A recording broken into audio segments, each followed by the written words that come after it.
So I'm just going to quickly show you how to take a PDF that you've created in InDesign and open that up inside of Adobe Acrobat and minimize the file size.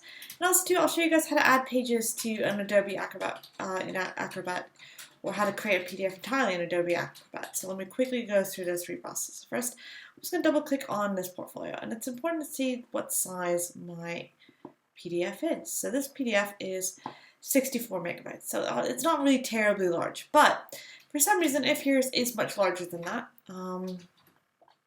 you want to reduce the file size, let me just show you how simple this is. So all I'm going to do now is I'm going to go File, Reduce File Size, and what it's going to do is it's going to turn the file size down, and it's going to show me what it reduces to. So first off, it wants to know where to save, so I can say, tell it right there, so I can just say the desktop, or I can say choose different location if it's not there. I'll call this portfolio 3 because I've done a different demo of this to take stills of. And I'm going to click save, and when I click save, you'll see down in the lower right hand corner what it kind of saves as. So you can see it's reducing the file size, so it's going through. And it's successfully reduced PDF file size from 6.111 megabytes to 101 kilobytes. That's a big reduction in size. One of the things it might have done is it might have gone through and I might have still had editing capabilities turned on. Secondly, I know that when I created this PDF, it was a print PDF, so it was at a higher DPI, 300 DPI, and that's taken that down to 72. So this is really only if I want to send this online do I want to do this. It's going to reduce a lot of those options out. It should be fine for web, but I just want to make sure that if I was going to save print, I'd want to make sure I'd have another copy of this as well.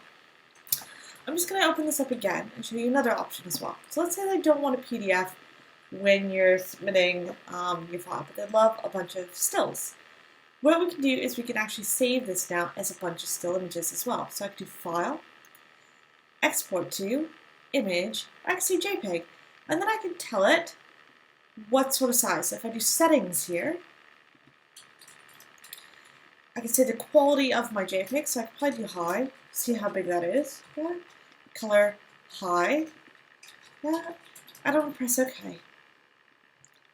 And it's going to say where it's going to save to. I'll create a new folder. I'll call it Images of Portfolio. Oops, if I can type. Create. And click Save. And we'll wait for it. You see it's doing the different pages.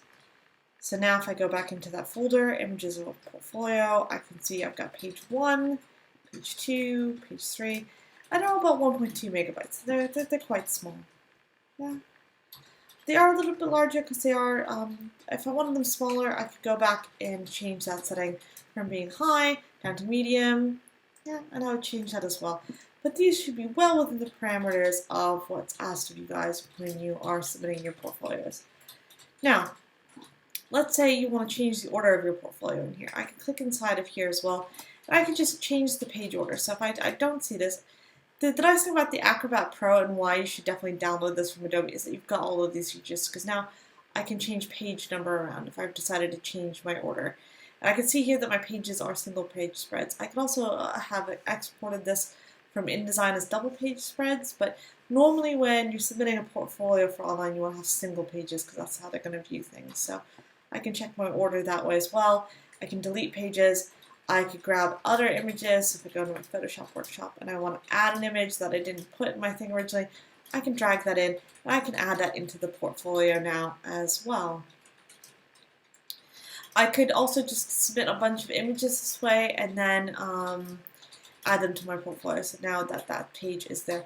You can see right now, because that image hasn't been resized, it's so much larger than my other sizes. So maybe I don't pick that one. Yes. I do have a lot more limits when I do it this way, but just to show you that you can. And then basically you just save it, and that would save it in that new order now. And once again, this is the reduced file size. So, sorry, no, this isn't the reduced file size. This is the normal one. So I could go back.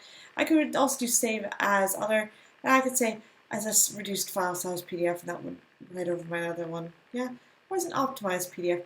Same thing, it's just taking it down just a little bit. So if I want to go through the individual settings, I could go through here and I could say, you know, what sort of settings do I want to have, my quality of my JPEGs, if I want them like medium, low, high. I can do that for my images. I can reduce the things very specifically inside of this. So this gives me a lot more options if I'm doing it and I'm not liking the result. So I could change monochrome images, 300 ppi down to 150 for example, or I can even go all the way down to 72. So I could do 72. I could do 72 dpi for that as well, because they're looking at it on screen. Same thing there, 72.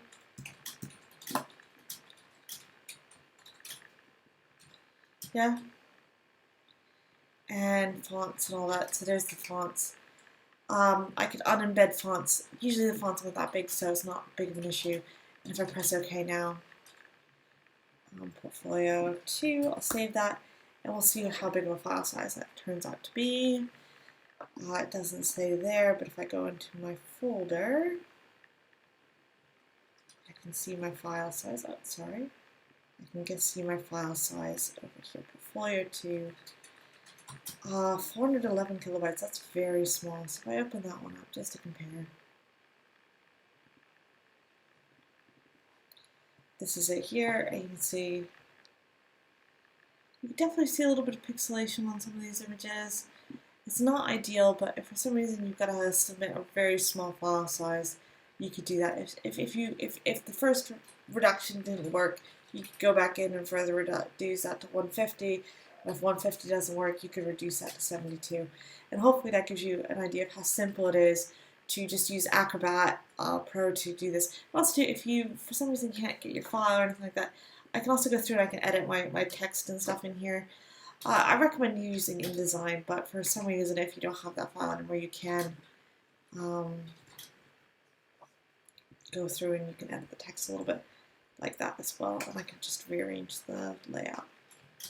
So it does allow me to do that there as well. So you can edit those tools inside of here. And I could save, and that once again, I could save over that other version. I hope this is giving you a better sense of how to reduce the file size of your PDF. If you've got any questions, of course, always feel free to reach out via email.